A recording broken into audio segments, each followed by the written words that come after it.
En este ejemplo vamos a ver que el paciente tiene un pH 7.25, el CO2 en 30, el oxígeno en 95, la saturación en 94, 17 bicarbonatos, 135 de sodio, 2.5 de potasio y 110 de cloro. Primera evaluación, el pH es ácido, una acidemia, el CO2 está en una alcalosis, el bicarbonato está acidótico, 17 bicarbonatos, saturación y la presión parcial de oxígeno normal. El diagnóstico entonces se trata de una acidosis metabólica con bicarbonato en el equilibrio por pH de acuerdo a la compensación 1.5 por el bicarbonato más 8 más o menos 2, el CO2 daría entre 31 y 35. El paciente tiene 30.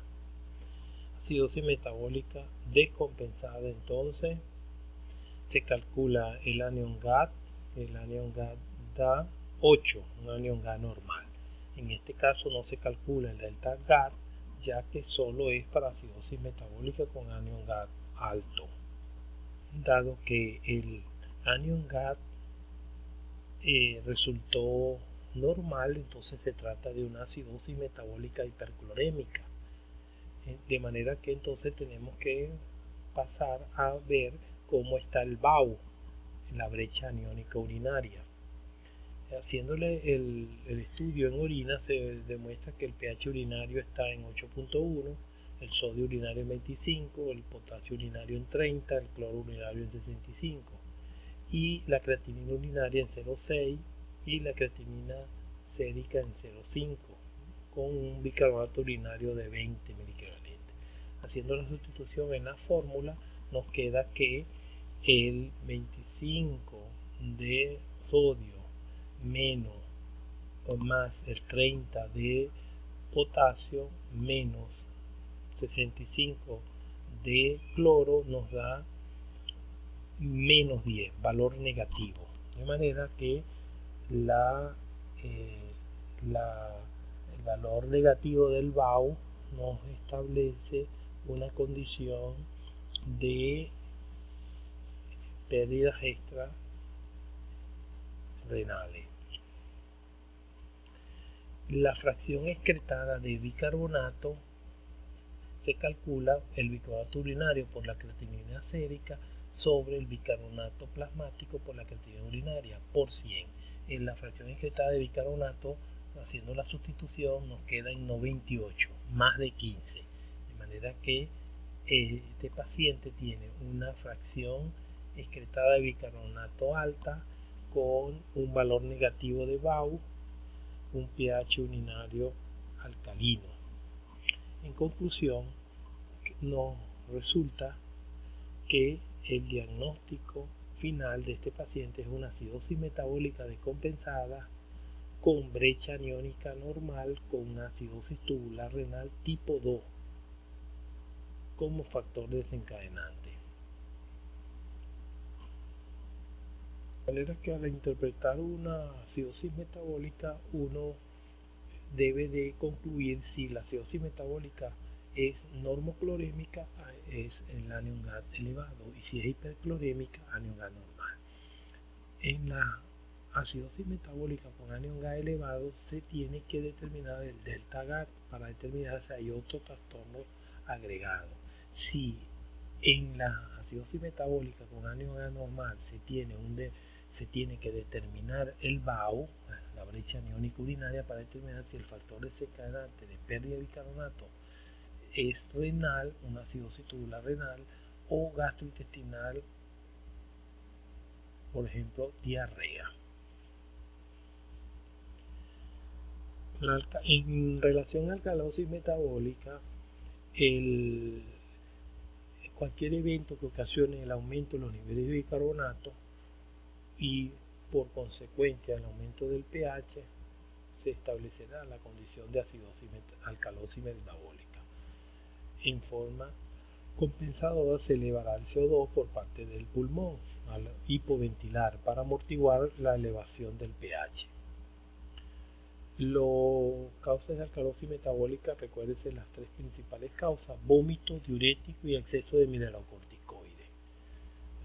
El exceso de mineralocorticoide podría producir pérdida de ácido fijo, hidrogenión, pérdida digestiva, puede ser por pérdida de secreciones gástricas, vómito, aspiración gástrica, o diarreas que provocan pérdida de cloruro, o clorurorrea congénita, adenoma velloso de colon o recto, tumor que produce pérdidas importantes a nivel de cloro a nivel intestinal. Las pérdidas renales por diuréticos de asa tipo tiacida, asa o tiacida, hipermineralocorticoides,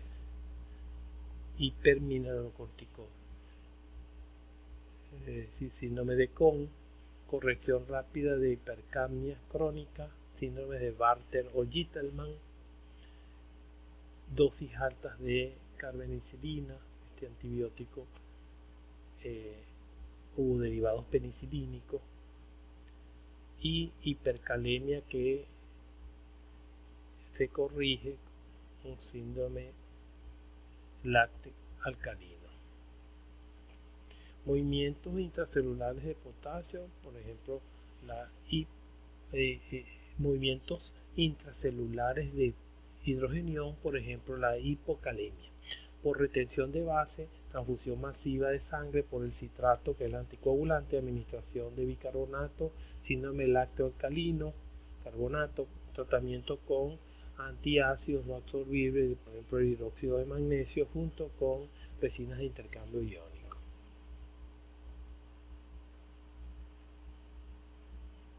La clasificación de la alcalosis metabólica puede clasificarse otra forma: sensible a cloro o resistente a cloro. Las alcalosis metabólicas sensibles a cloro se deben a cuadros de contracción de volumen del líquido extracelular, disminución del cloro plasmático, niveles bajos de cloro en orina en una muestra tomada al azar por debajo de 20 a 30, responden al tratamiento con sales de cloro, o sea, solución salina, y solución de cloruro de potasio. Los resistentes al cloro, donde el volumen del líquido extracelular es normal o está aumentado, valores de cloro urinario elevados, mayor de 30 o 40, no corrigen con la administración de sales de cloro. Cuadro clínico generalmente de alcalosis metabólica: están los signos neurológicos, que son inespecíficos: letargia, confusión, coma, agitación, desorientación, parestesias y calambres, reducción del calcio por aumento de unión de la proteína. Entonces aparecen los signos de tetania, fasciculaciones, signos de Chevrolet-Trousseau en alcalosis grave mayor de 7.55 de pH.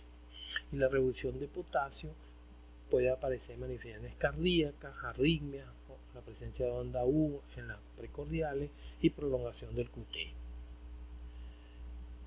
El diagnóstico: se utiliza la concentración urinaria de cloro en muestra de orina al azar, alcalosis cloro sensible y resistente. Daría, cuando tenemos menos de 30 miliequivalentes de cloro en orina, puede ser porque estamos perdiendo cloro a través de vómito, aspiración, diarrea, etc. Dieta deficiente de cloruro, deshidratación. Cuando se pierde más de 30 miliequivalentes de cloro por orina, se debe a un hipermineralocorticismo primario, es decir, un síndrome de Kohn, administración de corticoides exógenos, hidrocortisona, etc., metilprednisolona, diuréticos, sobrecarga salina, o el síndrome de Bartter o Gitelman, que se caracteriza por la pérdida de altos niveles de cloro, o estados acíticos edematosos. También se puede ver estas pérdidas importantes de cloro por orina. En ejemplo, vamos a realizar un ejemplo de gases arteriales de una señora de 20 años, presenta desde hace varias semanas clínica inespecífica de debilidad generalizada, mialgia, calambres en miembros inferiores y espasmo carpopedal. se le hace unos gases y tiene 7,6 de pH, bicarbonato 32, CO2 en 44, saturación y oxígeno normales. En la química sanguínea muestra una urea 33, la creatinina 0,7 y la glucosa en 87. Los electrolitos séricos muestran sodio en 141, potasio en 2,2, cloro en 104, calcio en 104, en 10,4 y fósforo en 3,8. Haciendo la aplicación de la regla, el pH se observa alcalémico, el CO2 se observa normal, cerca de lo normal, 44,2, el bicarbonato se observa con una alcalosis. El diagnóstico entonces tenemos una alcalosis metabólica. Haciendo los factores de compensación para alcalosis metabólica, entonces tenemos que 0,7 por el bicarbonato más 21 más o menos 2 daría que el CO2 debe estar entre 41 y 45, de acuerdo al factor, la fórmula de Winter de compensación. Tenemos entonces una alcalosis metabólica compensada. Pasamos a otro trastorno como es la acidosis respiratoria. La acidosis respiratoria puede ser aguda si es menos de 48 horas y crónica si tiene más de 48 horas. La característica de alteración primaria es la retención de CO2 y es inversamente el pH se muestra cambios inversos y la alteración de compensación la hace el riñón reteniendo bicarbonato. Por cada 10 milímetros de CO2 en aumento, el bicarbonato aumenta 1 en acidosis respiratoria aguda. Y cada aumento de 10 del CO2 disminuye el bicarbonato en 3,5 en forma crónica. Esos son los factores de compensación.